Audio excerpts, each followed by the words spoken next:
नमस्कार, मैं हूं प्रज्ञा। बिहारी न्यूज में आपका स्वागत है। आज है 5 जनवरी, दिन शुक्रवार। खबरों की ओर बढ़ने से पहले एक नजर सुर्खियों पर।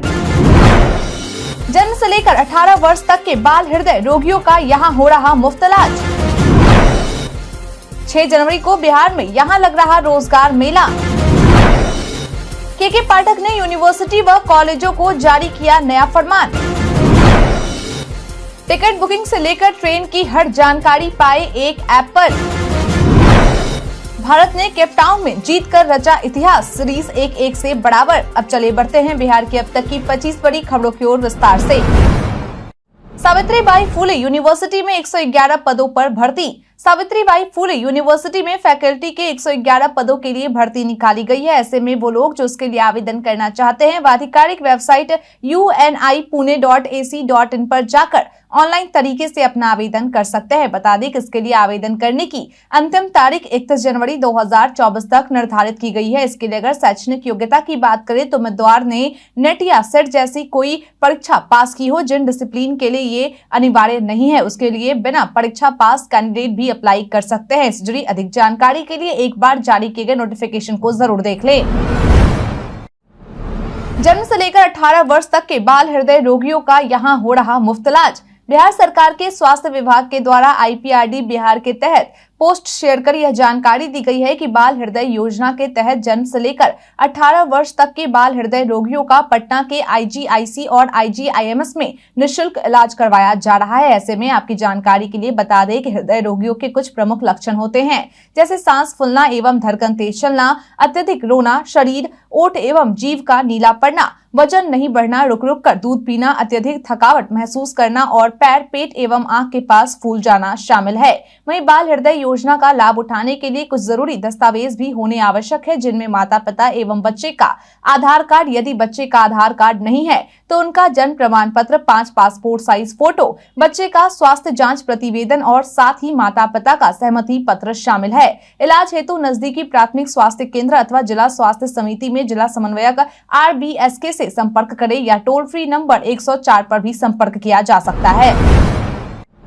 बिहार पर्यटन में आज हम बात करेंगे अशोक धाम के बारे में। अशोक धाम बिहार के लखीसराय जिले में स्थित भगवान शिव को समर्पित एक प्रसिद्ध मंदिर है। ऐसी मान्यता है कि अशोक नाम का चरवाहा प्रतिदिन गाय चराने के लिए जाया करता था। एक दिन गिल्ली डंडा खेलने के क्रम में उसने एक विशाल शिवलिंग को धरती के अंदर पड़ा देखा। उसने शिवलिंग को उखाड़ने की कोशिश की लेकिन वह उसे जरा सा भी हिला तक नहीं पाया। इसके बाद उसी स्थान पर इस मंदिर का निर्माण किया गया। तभी से इस मंदिर का नाम अशोक धाम मंदिर पड़ गया। जगन्नाथपुरी धाम के शंकराचार्य ने मंदिर परिसर के पुनर्निर्माण का उद्घाटन किया। इस मंदिर में शिवरात्रि और सावन के महीने में श्रद्धालु भारी संख्या में इकट्ठा होते हैं। धार्मिक अनुष्ठानों के साथ साथ यह मंदिर मुंडन संस्कार के लिए भी बहुत लोकप्रिय है।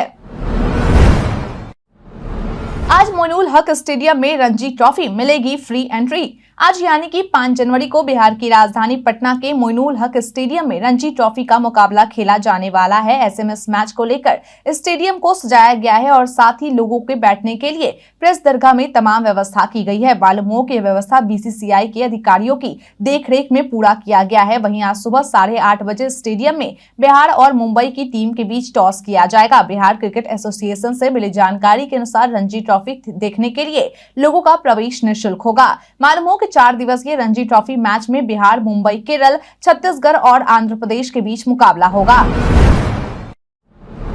के पाठक ने यूनिवर्सिटी व कॉलेजों को जारी किया नया फरमान। बिहार की शिक्षा व्यवस्था में सुधार आ सके इसके लिए बिहार सरकार के शिक्षा विभाग के अपर मुख्य सचिव के पाठक के द्वारा कई फरमान जारी किए जा रहे हैं, जिससे कई शिक्षकों के बीच नाराजगी भी बनी हुई है। वहीं अब के पाठक के द्वारा राज्य के सभी यूनिवर्सिटी और कॉलेजों को लेकर एक नया फरमान जारी किया गया है, जिसके तहत अब राज्य भर के विश्वविद्यालयों और कॉलेजों में 2 तरह के ही बैंक खाता होंगे, जिसमें से पहला खाता वेतन पेंशन भुगतान के लिए होगा तो वहीं दूसरा खाता अन्य कार्यों के लिए होगा। बता दें कि इस संबंध में विभाग की ओर से विश्वविद्यालय के कुलपतियों को निर्देश जारी कर दिया गया है। वहीं इसके अलावा विभाग के द्वारा विश्वविद्यालय और कॉलेजों में अभियंत्रण कोषांग का गठन करने का भी निर्देश दिया गया है। विभाग के द्वारा कहा गया है कि कोषांग में अभियंता आउटसोर्सिंग के माध्यम से रखे जाएंगे। बिहार वासियों ने 2023 में खरीदे 12.88 लाख गाड़ियां। परिवहन विभाग के द्वारा जारी किए गए आंकड़ों के अनुसार बिहार में पिछले साल यानी कि वर्ष 2023 में 12,88,000 वाहनों की बिक्री हुई है। बता दें कि पिछले साल पूरे देश में कुल 2,39,36,152 वाहनों की बिक्री हुई है। ऐसे में देश की कुल बिक्री का 5.39% वाहन की बिक्री बिहार में हुई है। हालांकि विभागीय जानकारी के अनुसार सबसे ज्यादा वाहन की बिक्री वर्ष 2018 में बिहार में हुई थी। उस दौरान करीब 12.85 लाख वाहन की बिक्री हुई थी, जिसके बाद वर्ष 2019 में 12.65 लाख वाहनों की बिक्री हुई और फिर कोविड के आने से वाहनों की बिक्री घट गई और वर्ष 2020 में वाहनों की बिक्री 10.36 लाख हुई। इसके अगले साल यानी कि वर्ष 2021 में वाहनों की बिक्री 10.09 लाख हुई और वर्ष 2022 में 11.29 लाख वाहनों की बिक्री हुई। ऐसे में अब वर्ष 2023 में वाहनों की बिक्री ने रफ्तार पकड़ी है और 12,88,000 वाहनों की बिक्री हो गई है। 6 जनवरी को बिहार में यहां लग रहा रोजगार मेला। अगर आप रोजगार की तलाश में हैं तो यह खबर आपके लिए है। बता दें कि बिहार के बक्सर में श्रम संसाधन विभाग एवं जिला नियोजनालय के तत्वावधान में औद्योगिक प्रशिक्षण संस्थान परिसर में अवस्थित संयुक्त श्रम भवन में 6 जनवरी 2024 को 1 दिवसीय रोजगार मेला का आयोजन किया जाने वाला है। इस बारे में जिला नियोजन पदाधिकारी अनीश कुमार तिवारी के द्वारा अधिक जानकारी देते हुए बताया गया है कि इस रोजगार मेला का आयोजन सुबह 10 बजे से शाम 4 बजे तक किया जाएगा, जिसमें भाग लेने वाले अभ्यर्थियों के लिए 21 से 37 वर्ष तक की उम्र निर्धारित की गई है। वहीं इस रोजगार मेला के तहत कुल 250 पदों पर भर्ती की जाएगी। ऐसे में इच्छुक अभ्यर्थी जो इस रोजगार मेला में भाग लेना चाहते हैं वह निर्धारित समय के बीच अपने प्रमाण पत्रों के साथ जिला नियोजनालय पहुंचकर इस अवसर का लाभ उठा सकते हैं। टिकट बुकिंग से लेकर ट्रेन की हर जानकारी पाएं एक ऐप पर। भारतीय रेलवे के द्वारा यात्रियों की सुविधाओं को देखते हुए एक ऐसे ऐप की तैयारी की जा रही है जिससे टिकटिंग, ट्रेन ट्रैकिंग और अन्य सर्विस यात्रियों को एक ही प्लेटफॉर्म पर मिल जाएगी। बता दें कि वर्तमान में रेलवे के कई ऐप हैं जिसके जरिए यात्रियों को तमाम तरह के सर्विस प्रदान किए जाते हैं। ऐसे में भारतीय रेलवे के इन सभी अलग अलग ऐप को एक सुपर ऐप के तहत लाया जाएगा। मालूम हो कि सुपर ऐप का निर्माण सूचना प्रौद्योगिकी सिस्टम का काम संभालने वाले रेलवे की ब्रांच CRIS के द्वारा किया जाएगा। इस बारे में अधिकारी के द्वारा दी गई जानकारी के अनुसार सुपर ऐप यात्रियों के लिए सभी मौजूदा सुविधाओं जैसे रेल मदद, UTS और नेशनल ट्रेन इंक्वायरी सिस्टम को कॉम्बाइन करेगा। मालूम हो कि ऐप के डेवलपमेंट और इसे 3 साल तक चलाने पर राष्ट्रीय ट्रांसपोर्टर का लगभग 90 करोड़ रुपए का खर्च आएगा। वहीं इस ऐप में IRCTC rail connect, e catering, food on track, IRCTC air का भी जोड़ा जाएगा। डीएलएड द्वितीय वर्ष की परीक्षा की नई तारीख आई सामने। बिहार विद्यालय परीक्षा समिति के द्वारा वर्ष 2024 में आयोजित की जाने वाली परीक्षाओं का संशोधित कैलेंडर जारी किया गया है, जिसके तहत डीएलएड सत्र 2022-24 के द्वितीय वर्ष और सत्र 2023-25 के प्रथम वर्ष की परीक्षा आयोजित करने के बारे में विभिन्न तिथियों के बारे में जानकारी मिली है। बता दें कि संशोधित कैलेंडर में द्वितीय वर्ष एवं सत्र 2023-25 के विद्यार्थियों के प्रथम वर्ष की परीक्षा आयोजित करते हुए जुलाई तक इन दोनों परीक्षाओं की परीक्षा फल जारी करने को कहा गया है, ताकि विद्यार्थी अगस्त 2024 में तृतीय चरण के शिक्षक भर्ती परीक्षा में शामिल हो सके। मालूम हो कि अब डीएलएड द्वितीय वर्ष की परीक्षा 18 से 22 जुलाई 2024 तक न होकर 27 से 30 मई 2024 तक आयोजित की जाएगी और सत्र 2023-25 के प्रथम वर्ष की परीक्षा अब 10 से 16 जुलाई 2024 तक न होकर 1 से 7 जून 2024 तक होगी। सारण में होगी 45वीं जूनियर राष्ट्रीय हैंडबॉल चैंपियनशिप, 28 राज्य लेंगे भाग। 27 से 31 जनवरी 2024 तक बिहार के सारण के बनियापुर में हैंडबॉल फेडरेशन ऑफ इंडिया द्वारा 45वीं जूनियर बालिका नेशनल हैंडबॉल का आयोजन किया जाने वाला है, जिसमें देश के 28 राज्यों के 600 से अधिक खिलाड़ी भाग लेंगे। बता दें कि इस बारे में सारण MLC सच्चिदानंद राय के द्वारा प्रेस कॉन्फ्रेंस कर दी गई जानकारी के अनुसार इस प्रतियोगिता में भाग लेने के लिए बिहार के विभिन्न जिलों से चयनित खिलाड़ियों में 25 सदस्य बिहार टीम बनाई गई है। वहीं इस प्रतियोगिता को लेकर तैयारियां शुरू कर दी गई है। तैयारियों को पूरा करने के लिए एक आयोजन समिति का भी गठन किया गया है और साथ ही कई उप समितियां भी बनाई गई है। खिलाड़ियों के आने जाने और खाने पीने की व्यवस्था भी जिले में की जा रही है। उन्होंने बताया कि पिछले साल हैंडबॉल प्रतियोगिता में बिहार की टीम उपविजेता बनी थी। आईजी शिवदीप लांडे ने संभाला पदभार, बदमाशों को लेकर कहा ये। बीते दिन आईजी शिवदीप वामनराव लांडे के द्वारा तिरहुत रेंज के आईजी का पदभार ग्रहण कर लिया गया और साथ ही उन्होंने इस दौरान कार्यालय में सभी कर्मियों से भी मुलाकात की। वहीं उन्होंने कहा कि अब देखना यह होगा कि यहाँ क्राइम का पैटर्न क्या रहता है। मुजफ्फरपुर जिले में ऑर्गेनाइज्ड क्राइम की हिस्ट्री रही है, इसलिए अपराधियों की कुंडली खंगाली जाएगी और उन्हें किसी भी सूरत में छोड़ा नहीं जाएगा। आपकी जानकारी के लिए बता दें कि शिवदीप लांडे अपनी कड़क छवि को लेकर हमेशा चर्चा में बने रहते हैं। इनकी पहली पहली पोस्टिंग मुंगेर जिले के नक्सल प्रभावित जमालपुर में हुई थी। वहीं बिहार की राजधानी पटना में उन्होंने अपने कार्यकाल के दौरान मंचलों के खिलाफ सख्त अभियान चलाया था। वहीं इसके अलावा रोहतास में उन्होंने अवैध खनन के खिलाफ अभियान चलाया था और माफियाओं में हड़कंप मचा दिया था। बच्चों का आधार कार्ड इस उम्र तक 2 बार जरूर कराएं अपडेट, वरना हो जाएगा बर्बाद। अगर आपके घर में भी बच्चे हैं और उनके आधार कार्ड है, लेकिन अगर अब तक आपने उनके आधार कार्ड को अपडेट नहीं करवाया है तो आपके लिए परेशानी बढ़ सकती है। बता दें कि unique identification authority of India के अनुसार बच्चों का आधार कार्ड वयस्क होने से पहले 2 बार अपडेट करवाना बहुत जरूरी है। अगर आप इसे नहीं करवाते हैं तो बच्चों का आधार कार्ड किसी भी काम का नहीं रहेगा। बता दें कि इस बारे में UIDAI के आधार केंद्र के प्रभारी निशु शुक्ला के द्वारा दी गई जानकारी के अनुसार बच्चों का आधार कार्ड एक बार 5 वर्ष की उम्र में अपडेट करवाना अनिवार्य है, तो वहीं दूसरी बार 15 वर्ष की उम्र में अपडेट करवाना अनिवार्य है, जो कि आधार सेवा केंद्र पर जाकर करवाया जा सकता है। 19 जनवरी से शुरू होगा बौद्ध महोत्सव, बड़ी योजनाएं होंगी प्रदर्शित। गया के बोध गया में 19 जनवरी 2024 को 3 दिवसीय बौद्ध महोत्सव का आयोजन होने वाला है, जो कि 21 जनवरी 2024 तक चलेगा। ऐसे में इस महोत्सव को लेकर तैयारियां शुरू कर दी गई है। बता दें कि इसके लिए 16 कार्य समिति का भी गठन किया गया है, जिन्हें विभिन्न दायित्व सौंपे गए हैं। मालूम हो कि इस महोत्सव में पंचायत दर्शन के माध्यम से पंचायत की उपलब्धियों को प्रदर्शित किया जाएगा। इस बारे में जिला पदाधिकारी डॉक्टर त्यागराजन SM के द्वारा जानकारी देते हुए बताया गया कि जिले के 50 पंचायत का चयन किया गया है, जिनके विभिन्न उन्मुखीकरण कार्यक्रम, नई योजनाओं और अन्य जनहित में किए गए कार्यों का प्रस्तुतिकरण किया जाएगा। वहीं सभी 50 पंचायत में से जिनके द्वारा बेहतरीन स्टॉल्स लगाए जाएंगे, उन्हें मंच पर सम्मानित भी किया जाएगा। इसके अलावा बौद्ध महोत्सव की थीम के साथ कॉफी मग बनाए जाएंगे। शिक्षा विभाग के माध्यम से विभिन्न न्यूज प्रतियोगिता का भी आयोजन किया जाएगा।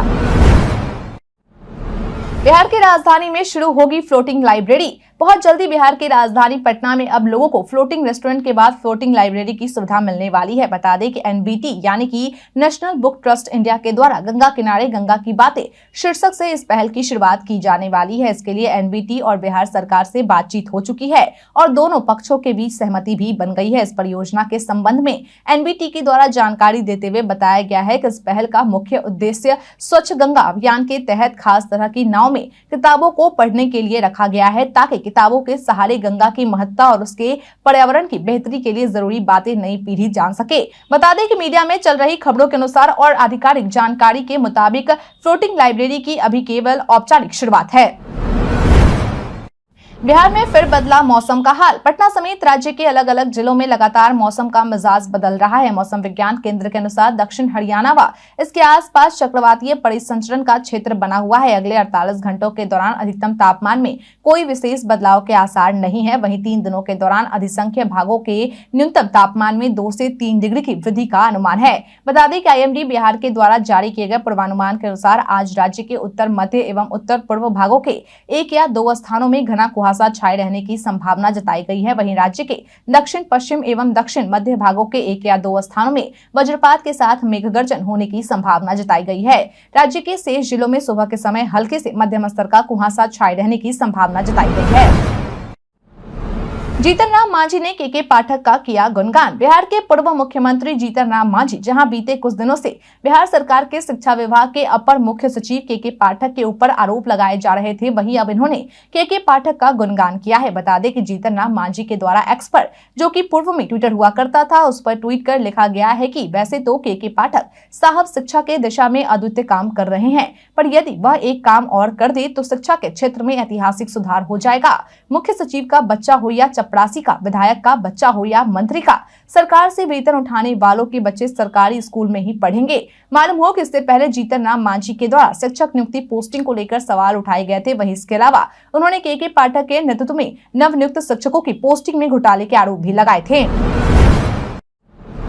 मीशो के नाम पर ठगी करने वाले 12 साइबर अपराधी गिरफ्तार। बिहार के नवादा में वारसलीगंज पुलिस के द्वारा गुप्त सूचना के आधार पर ग्राम सोढ़ीपुर स्थित छिलका के निकट बगीचा में छापेमारी करते हुए एक साथ 12 साइबर अपराधियों को गिरफ्तार किया गया है और साथ ही इस दौरान पुलिस के द्वारा 22 आईफोन, 4 अन्य Android mobile, 4 keypad mobile, 2 bike और 1 इलेक्ट्रिक साइकिल जब्त किए गए हैं। वहीं इसके अलावा पुलिस ने अपराधियों के पास से कस्टमरों का डाटा शीट भी जब्त किया है, जो ऑनलाइन मार्केटिंग कंपनी मीशो के कस्टमरों की बताई जा रही है। वहीं अपराधियों से पूछताछ के बाद यह जानकारी निकलकर सामने आई है कि इन साइबर ठगों के द्वारा मीशो कंपनी के वेबसाइट पर खरीदारी करने वाले ग्राहकों से लकी ड्रॉ के नाम पर ठगी करने का काम किया जाता था। वहीं जिन 12 साइबर ठगों की गिरफ्तारी की गई है उनकी पहचान मुकेश कुमार, चुन्नू कुमार, दिलखुश कुमार, जैकी कुमार, पिंटू कुमार, नवीन कुमार, संटू कुमार, अमित, मुकेश कुमार, बिट्टू कुमार, आकाश कुमार और संतोष कुमार के रूप में की गई है।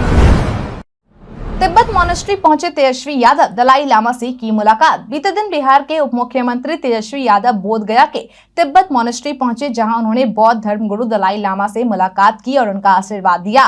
वहीं इस दौरान तेजस्वी यादव के द्वारा महाबोधि मंदिर के गर्भगृह में विशेष पूजा अर्चना भी की गई। आपकी जानकारी के लिए बता दें कि इस दौरान तेजस्वी यादव के द्वारा बोध गया महाबोधि सांस्कृतिक केंद्र में टूर ऑपरेटर्स और होटल एसोसिएशन के साथ पर्यटन नीति को लेकर बैठक की गई और साथ ही उन्होंने विभिन्न विभागीय योजनाओं का स्थल निरीक्षण किया और उसकी समीक्षा की। मालूम हो कि इस दौरान तेजस्वी यादव के साथ DM doctor Tyagarajan, SM, SSP Ashish Bharti, कृषि मंत्री कुमार सर्वजीत, सहकारिता मंत्री डॉक्टर सुरेंद्र प्रसाद यादव सहित कई लोग मौजूद रहे।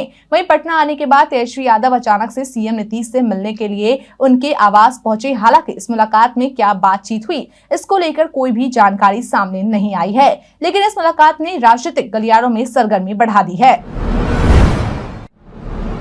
तेजस्वी के बयान पर सुशील मोदी का पलटवार। बिहार के पूर्व उप मुख्यमंत्री और भाजपा नेता सुशील कुमार मोदी के द्वारा बिहार के मुख्यमंत्री नीतीश कुमार को संयोजक बनाए जाने के मामले पर अपनी टिप्पणी दी है। उन्होंने कहा कि नीतीश कुमार को झुंझुना दिया जा रहा है और ब्लैकमेल करके वो संयोजक बनने जा रहे हैं, इससे कोई फायदा होने वाला नहीं है।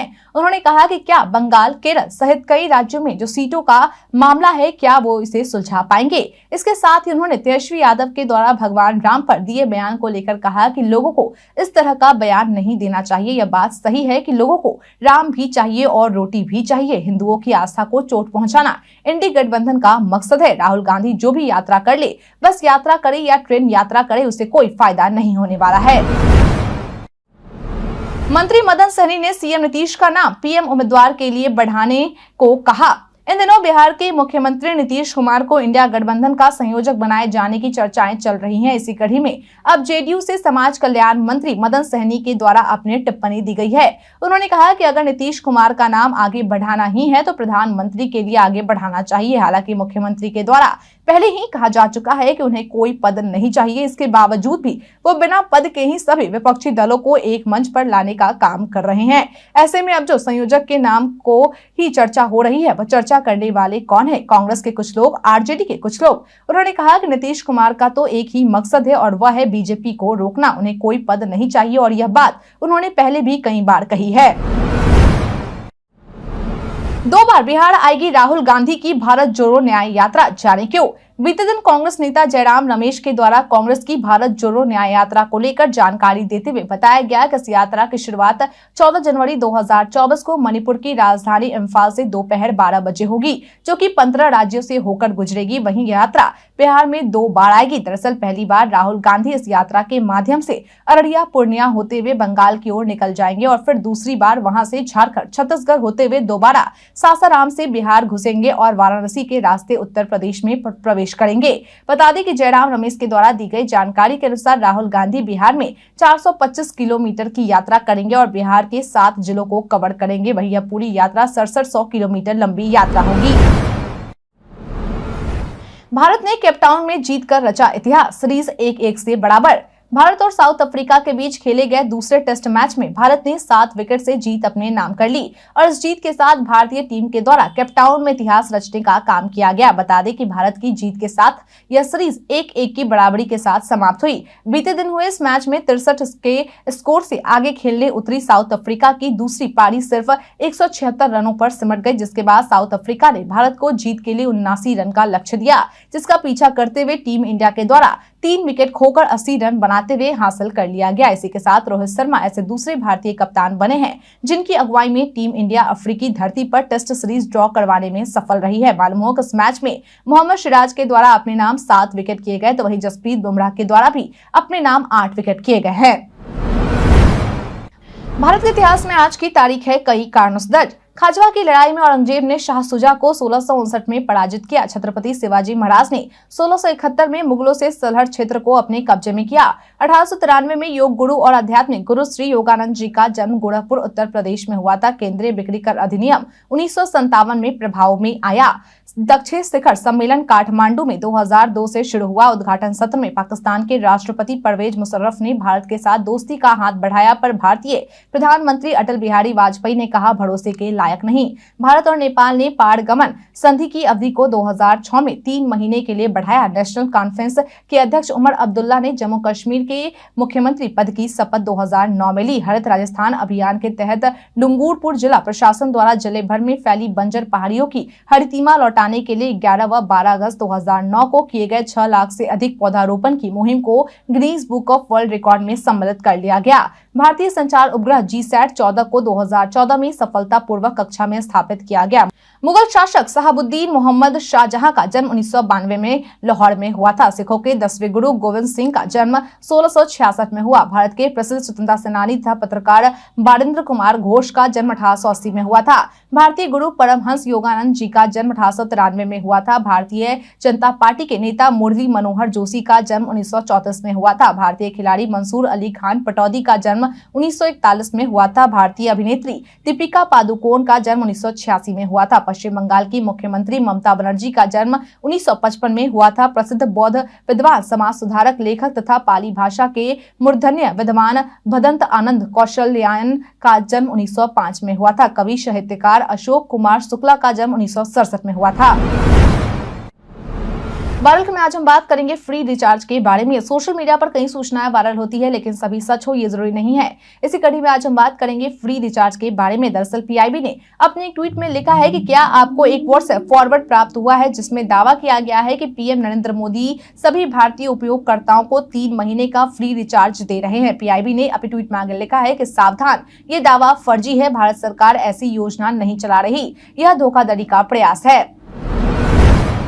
व्हाट्सएप यूजर्स जल्द चुन पाएंगे इनपुट और आउटपुट डिवाइस। व्हाट्सएप अपने विंडोज ऐप के लिए एक नए फीचर पर काम कर रही है। जल्द आपको विंडोज ऐप में वीडियो एंड वॉइस का एक ऑप्शन मिलेगा जिसकी मदद से आप इनपुट और आउटपुट डिवाइस चुन पाएंगे, यानी आप speaker, laptop speaker, headphone, earphone आदि के बीच स्विच कर पाएंगे। अगर आपने कोई कैमरा लैपटॉप के साथ अटैच किया है तो आप इसे भी चेंज कर पाएंगे। फिलहाल विंडोज ऐप में इनपुट और आउटपुट डिवाइस चुनने के लिए कोई भी सेटिंग उपलब्ध नहीं है। यूजर्स को ये काम ऐप सेटिंग के अंदर जाकर करना पड़ता है, यानी लैपटॉप में ऐप सेटिंग में जाकर इनपुट और आउटपुट डिवाइस बदलना पड़ता है। इस काम को आसान बनाने के लिए कंपनी नया ऑप्शन ऐप के अंदर दे रही है। फिलहाल ये अपडेट विंडोज बीटा के 2.240.1.0.0 वर्जन में देखा गया है। आने वाले समय में कंपनी से सभी के लिए रोल आउट कर सकती है। इनपुट और आउटपुट डिवाइस चुनने की सुविधा से ऑडियो और वीडियो कॉल क्वालिटी में भी बदलाव आएगा और आपका एक्सपीरियंस बदलेगा।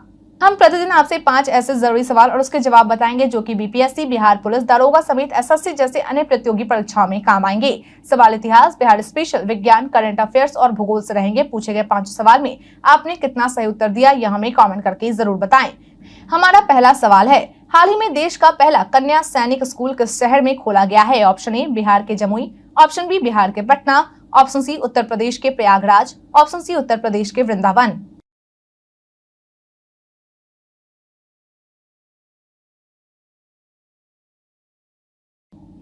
इसका सही उत्तर है ऑप्शन डी उत्तर प्रदेश के वृंदावन। अगला सवाल, हाल ही में केंद्रीय कैबिनेट ने कहां में भारत का महावाणिज्य दूतावास खोलने की अनुमति दी है? ऑप्शन ए कनाडा के टोरंटो, ऑप्शन बी सऊदी अरब के दुबई, ऑप्शन सी न्यूजीलैंड के ऑकलैंड शहर, ऑप्शन डी अमेरिका में न्यूयॉर्क।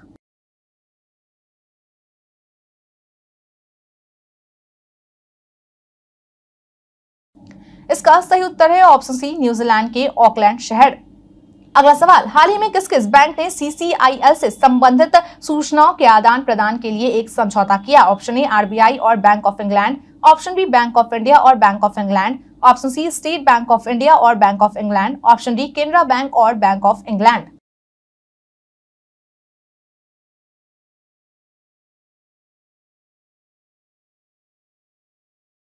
इसका सही उत्तर है ऑप्शन ए आरबीआई और बैंक ऑफ इंग्लैंड। अगला सवाल, बिहार में खिलाफत आंदोलन कब प्रारंभ हुए थे? Option A 1981, option B 1920, option C 1919, option D इनमें से कोई नहीं।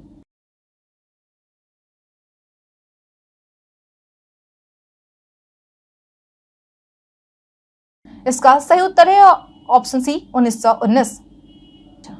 अगला सवाल, खिलाफत आंदोलन के दौरान निम्न में से कौन महिला नेता सक्रिय रही थी? Option A Bi Amma, option B Aruna Asaf Ali, option C Lady Anis Imam, option D इनमें से कोई नहीं।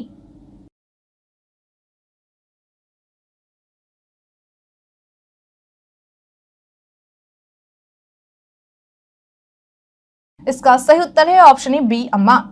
बीते दिन हमारे द्वारा पूछे सवाल का आप लोगों में से बहुत लोगों ने अपना जवाब हमें हमारे कमेंट सेक्शन बॉक्स में लिख कर दिया था। जिन्होंने हमारे द्वारा पूछे सवाल का जवाब दिया है उनके नाम है राजीव कुमार, राजकिशोर महतो, अनवर करीम खान, विवेक मिश्रा, रोहित कुमार, शोभानंद ठाकुर, विवेक कुमार, विकास दास, रवि कुमार राम, अतीक खान, पूनम कुमारी, नेहा कुमारी, मोहम्मद शकीर हुसैन, कांति कुमारी, रविशंकर। इसके साथ ही बढ़ते हैं आज के सवाल की ओर। आज का सवाल है, साउथ अफ्रीका के खिलाफ खेले गए मैच में भारतीय टीम के किस किस खिलाड़ियों के खेल ने आपको प्रभावित किया? अपना जवाब हमें हमारे कमेंट सेक्शन में लिखकर जरूर बताएं। आज के लिए इतना ही। बिहार के तमाम खबरों के साथ बने रहने के लिए देखते रहें बिहारी न्यूज। और साथ ही अगर आप यूट्यूब से देख रहे हैं चैनल को सब्सक्राइब करना और अगर आप फेसबुक से देख रहे हैं तो पेज को फॉलो करना ना भूलें। धन्यवाद।